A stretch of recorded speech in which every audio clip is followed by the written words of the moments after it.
குழந்தைங்க பிறக்கும் போதே 4 பல்லோ 2 பல்லோ இருக்கும். ஸோ இதனால் எந்த ப்ராப்ளமும் கிடையாது, எந்த ட்ரபுளும் கிடையாது. ஆனால் ஒரே ஒரு இஷ்யூ என்னென்னா, பல்லு வெளியில் வரும்போது அந்த குழந்தைக்கே கொஞ்சம் துருன்னு இருக்கும், எதை பார்த்தாலும் கடிக்கணும்னு தோணும். ஸோ அந்த டைமில் கொஞ்சம் கேர்ஃபுல்லாக இருக்கணும். ஏன் கேர்ஃபுல்லாக இருக்கணும்னா, ஒன்று, பல் வந்ததுக்கப்புறம் 1 வயசுலேருந்து 2-3 வயசு வரைக்கும் காஸ் பேடையும் க்ளீன் பண்ணலாம். குழந்தைங்களுக்கு 1 வயசு 2 வயசு குழந்தைங்களுக்கு ஸ்பெசிஃபிக்காக ப்ரஷ் இப்போ அவைலபிளாக இருக்குது, கடையிலையும் அவைலபிளாக இருக்குது, ஆன்லைன்லேயும் அவைலபிளாக இருக்குது. அதை வாங்கி அதை யூஸ் பண்ண ஆரம்பிக்கலாம். ஒரு 1 இயர் 1.5 இயர்ஸுக்கு அப்புறம் மேபி பேஸ்ட் யூஸ் பண்ண ஆரம்பிக்கலாம். இந்த மில்க் அண்ட் சுகர் இதுதான் டெட்லியான சப்ஸ்டன்ஸ். இது ரெண்டும் பல்லில் ஃபுல்லாக ஒட்டிக்கும். 12 ஹவர்ஸ் இருக்கும். அடுத்த நாள் காலையில் தான் அவங்க க்ளீன் பண்ணுவாங்க. அது வரைக்கும் இது பாக்டீரியா ஜாயின் பண்ணி பாக்டீரியா கூட சேர்ந்து பல்லெல்லாம் சொத்தையாக்கிடும். பாட்டில் ஃபீடிங் பண்ணுறது நைட்டில் பண்ணுறது கூடாது, இல்லை பண்ணி தான் ஆகணும்னா அதுக்கப்புறம் பல்லை க்ளீன் பண்ணணும். குழந்தைங்களுக்கு ப்ரஷ் பண்ணுறது ரொம்பவே கஷ்டமாக இருக்கும். பெரியவங்களுக்குமே எப்படி ப்ரஷ் பண்ணுறது அப்படிங்கிறது இன்னைக்கு வரைக்குமே தெளிவாக தெரியலை. ஜென்ரலாக நம்ம பண்ணுறது இந்த மாதிரி ஒரு ப்ரஷிங், ஓகே, ஹாரிசான்டல் ப்ரஷிங். இது பண்ணவே கூடாது. ஐபிசி மங்கை நேயர்களுக்கு வணக்கம். ஒருத்தவங்க மற்றவங்களை பார்த்து பேசும்போதோ இல்லை மனதில் இருக்கிற சந்தோஷத்தை வெளிப்படுத்துறதுக்கோ மிக முக்கியமான தேவையாக இருக்கிறது புன்னகை தாங்க.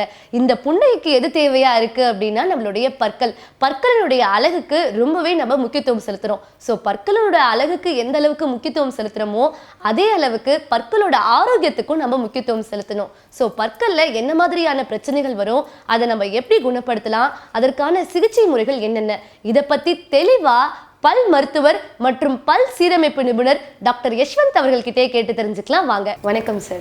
வணக்கம். ஒரு சில குழந்தைங்க பிறக்கும் போதே பல்லோட பிறக்கிறாங்க இல்லையா, இது எதனால ஏற்படுது? இந்த பல்லு இருக்கிறதுனால குழந்தைங்களுக்கு ஃபியூச்சர்ல ஏதாவது பாதிப்புகள் ஏற்படுமா? அதாவது சில குழந்தைங்களுக்கு பிறக்கும்போது 1 கிலோ தான் இருப்பாங்க, சில குழந்தைங்க 2.5 கிலோ இருப்பாங்க. ஸோ அந்த மாதிரி டெவலப்மெண்ட் ஸ்டேஜ்ன்றது எவ்ரி சைல்டுக்கு மாறும். ஸோ ஜென்ரலாக குழந்தைங்களுக்கு ஒரு 6 மந்த்ஸ்லேருந்து 12 மந்த்ஸ் வரைக்கும் தான் அந்த க்ரோயிங் ஸ்டேஜ் பல்லுக்கு. ஸோ பல்லு ஸ்லோவாக ஆரம்பிக்கும். அப்பரில் 2 பல்லு வரும், ஃப்ரண்ட்டில், கீழ்த்தாடையில் 2 பல்லு வரும். இதுதான் நார்மல். பட் சில டைமில் இந்த குழந்தைங்க பிறக்கும் போதே 4 பல்லோ 2 பல்லோ இருக்கும்.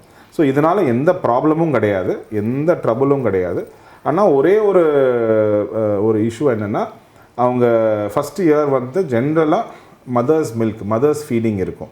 ஸோ அப்போ மதருக்கு கொஞ்சம் கஷ்டமாக இருக்கும் பல் இருக்கிறதுனால. So this is the only problem. Other then that எந்த பிரச்சனையும் கிடையாது.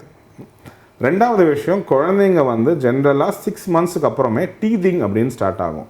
அது என்னென்னா, எதை பார்த்தாலும் கடிப்பாங்க, எதை எடுத்தாலும் கடிக்க பார்ப்பாங்க. அது இட் இஸ் அ ஃபினாமினா வேர் பல்லு வெளியில் வரும்போது அந்த குழந்தைக்கே கொஞ்சம் துருன்னு இருக்கும், எதை பார்த்தாலும் கடிக்கணும்னு தோணும். ஸோ அந்த டைமில் கொஞ்சம் கேர்ஃபுல்லாக இருக்கணும். ஏன் கேர்ஃபுல்லாக இருக்கணும்னா, ஒன்று, அவங்க எடுக்கிற பொருளில் பாக்டீரியா இருக்கலாம். ஸோ அது பல்ல கம்ஸை ஈரை அஃபெக்ட் பண்ணலாம். அது ஒன்று. ரெண்டாவது, ரொம்ப ஹார்டாக கடிச்சாங்கன்னா அந்த பல்லு ஏரியா சோர்ஸ் ஆகிடும், அல்சர் ஆகிடும். ஸோ இது ரெண்டும் தான் கொஞ்சம் கேர்ஃபுல்லாக இருக்கணும். இதுதான் ரெண்டாவது. ஸோ நீங்கள் இப்போ இந்த கேரை பற்றி சொன்னதுனால இன்னொரு கேள்வி கேட்குறேன். பிறந்த குழந்தைங்களுக்கு எப்படி ஓரல் கேர் மதர் பண்ணணும், அதை பற்றி ஷேர் பண்ணுங்கள். அதாவது ஜென்ரலாக ஓரல் கேர் ஃபார் சில்ட்ரன்ன்றது ஒரு பெரிய விஷயம் கிடையாது, ரொம்ப ரொம்ப சிம்பிள். பர்த்லேருந்து ஒரு 12 மந்த்ஸ் அந்த டைம் வரைக்கும், பல்லு இல்லாத டைம் வரைக்கும் ஜென்ரல் மவுத் க்ளீனிங், ஒரு காஸ் பேட் இல்லைன்னா நார்மல் காட்டன் பேடை வச்சு க்ளீன் பண்ணாலே போதும். அப்போ ஈறு மட்டும்தான் இருக்கும், பல்லு இருக்காது. பல் வந்ததுக்கப்புறம் 1 வயசுலேருந்து 2-3 வயசு வரைக்கும் காஸ் பேடையும் க்ளீன் பண்ணலாம். குழந்தைங்களுக்கு 1 வயசு 2 வயசு குழந்தைங்களுக்கு ஸ்பெசிஃபிக்காக ப்ரஷ் இப்போ அவைலபிளாக இருக்குது, கடையிலையும் அவைலபிளாக இருக்குது, ஆன்லைன்லேயும் அவைலபிளாக இருக்குது. அதை வாங்கி அதை யூஸ் பண்ண ஆரம்பிக்கலாம். அதே மாதிரி அவங்க சில ஃபஸ்ட்டு கப்புள் ஆஃப் டேஸுக்கு என்னோட பர்சனல் அட்வைஸ் பேஸ்ட்டே வேண்டாம். பேஸ்ட்டே நான் அட்வைஸ் பண்ண மாட்டேன். ஏன்னா குழந்தைங்க அந்த பேஸ்ட்டை கரெக்டாக துப்பணும்னு அவங்களுக்கு தெரியாது. அந்த பேஸ்ட்னால பெரிய சிஸ்டமிக் ப்ராப்ளமோ உடம்புல ப்ராப்ளம் வரப்போகிறதில்ல. ஆனாலும் அதை முழுங்கினா அதனால ஏதோ ஒரு ஸ்டமக் அப்செட்டோ ஏதோ ஒன்று 1 நாள் 2 நாள் வரலாம். ஸோ ஜென்ரலாக நான் அதை அட்வைஸ் பண்ண மாட்டேன். கொஞ்சம் வயசானதுக்கப்புறம் ஒரு 1 இயர் 1.5 இயர்ஸுக்கு அப்புறம் மேபி பேஸ்ட் யூஸ் பண்ண ஆரம்பிக்கலாம். சரிங்களா? ஸோ கேர்ன்னு பார்த்தீங்கன்னா இதுதான் மெயின். என்ன பண்ணக்கூடாதுன்றதை நான் சொல்கிறேன். அது ரொம்ப முக்கியமானது என்னென்னா என்ன பண்ணக்கூடாது.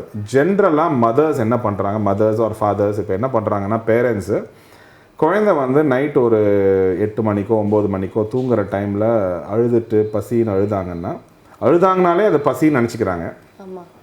அப்போ என்ன பண்ணுறாங்க, பாட்டில் ஃபீட் பண்ணுறாங்க. ஸோ ஒரு பாட்டிலில் மில்க்கு ஃபுல்லாக சுகர் இருக்கும், அதை எடுத்து வாயில் வச்சுட்ட வேண்டியது. குழந்தைய கொஞ்சம் நேரம் தூங்க வச்சுட்டு கொஞ்சம் நேரம் ஃபீட் பண்ணிவிட்டு தூங்க வச்சிடுறாங்க. ஸோ இது பண்ணுறதுனால ஒரு பெரிய ப்ராப்ளம். என்ன ப்ராப்ளம்னா, அந்த மில்க் அண்ட் சுகர் இதுதான் டெட்லியான சப்ஸ்டன்ஸ். இது ரெண்டும் வந்து பல்லில் ஃபுல்லாக ஒட்டிக்கும். 12 hours இருக்கும். அடுத்த நாள் காலையில் தான் அவங்க க்ளீன் பண்ணுவாங்க. அது வரைக்கும் இது பாக்டீரியா ஜாயின் பண்ணி பாக்டீரியா கூட சேர்ந்து பல்லெல்லாம் சொத்தையாக்கிடும். இதுக்கு பேர் ரேம்பண்ட் கேரிஸ்ன்றது. இது ஒரு ரொம்ப பெரிய ப்ராப்ளமாக இருக்குது.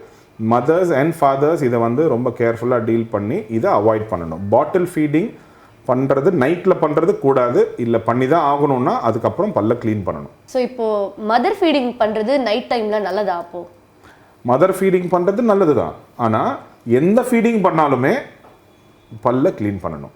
நைட்டு குழந்தையோட பல்ல night after the feeding clean பண்ணணும். ஜென்ரலாக மதர் ஃபீடிங் நடந்தாலுமே ஒரு மேக்ஸிமம் ஒரு ஈவினிங்கோட முடிஞ்சிடும். இந்த லேட் நைட்டில் வந்து வெரி வெரி காமன் ப்ராக்டிஸ் இது. ஒரு பாட்டிலில் மில்க் வச்சுடுவாங்க, வாட் எவர் ஃபார்முலா வச்சுடுவாங்க, அதை வந்து they will give it to the child because child is crying. இது பண்ணக்கூடாது. Okay sir. ஸோ இப்போ நீங்கள் சொன்னதுனால இன்னொரு கொஷனும் கேட்குறேன். குழந்தைங்களுக்கு வந்துட்டு ப்ரஷ் பண்ணுறது வந்து ரொம்பவே கஷ்டமாக இருக்கும். பெரியவங்களுக்குமே எப்படி ப்ரஷ் பண்ணுறது அப்படிங்கிறது இன்னைக்கு வரைக்குமே தெளிவாக தெரியல. ஸோ அதை பற்றி ஒரு டெமான்ஸ்ட்ரேஷன் நீங்கள் கொடுக்க முடியுமா? கண்டிப்பாக கொடுக்கலாம். ஃபர்ஸ்ட் திங் நீங்கள் கேட்ட கேள்வி வந்து குழந்தைங்களுக்கு how to make it interesting. அதாவது 2 விஷயம் இருக்குது இப்போது. ப்ரஷிங் வந்து குழந்தைங்களுக்கு ஏன் அது வேண்டான்னா, அதில் வந்து அவங்களுக்கு ஒரு ஜாய் கிடையாது. இது பண்ணுறதுனால அவங்களுக்கு என்ன பெனிஃபிட்ன்றது அவங்களுக்கு தெரியாது இல்லையா? நம்மளுக்கு தெரியும், பட் குழந்தைங்களுக்கு தெரியாது. ஸோ நான் என்ன சஜஸ்ட் பண்ணுவேன்னா, ஒரு சார்ட் மாதிரி கொடுத்துடணும் குழந்தைங்களுக்கு, monthly chart. So everyday brushing பண்ண அப்புறம் அதில் டிக் பண்ணுவாங்க.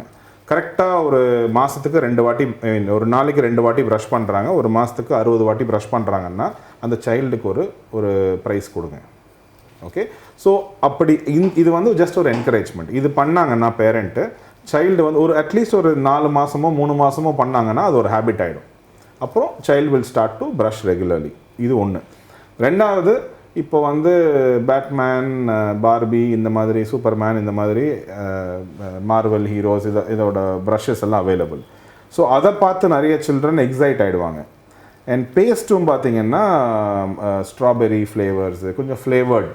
ரெகுலர் பேஸ்ட் வந்து கொஞ்சம் it will not be very attractive. இது வந்து கொஞ்சம் ஃப்ளேவர் இருக்கிறதுனால லிட்டில் மோர் அட்ராக்டிவ். ஸோ இதெல்லாம் யூஸ் பண்ணலாம். இதெல்லாம் மெயினாக யூஸ் பண்ணலாம். எப்படி ப்ரஷ் பண்ணுறதுன்றதை I can show you a demo. That is not a problem. This is a model of the டீத்துங்க.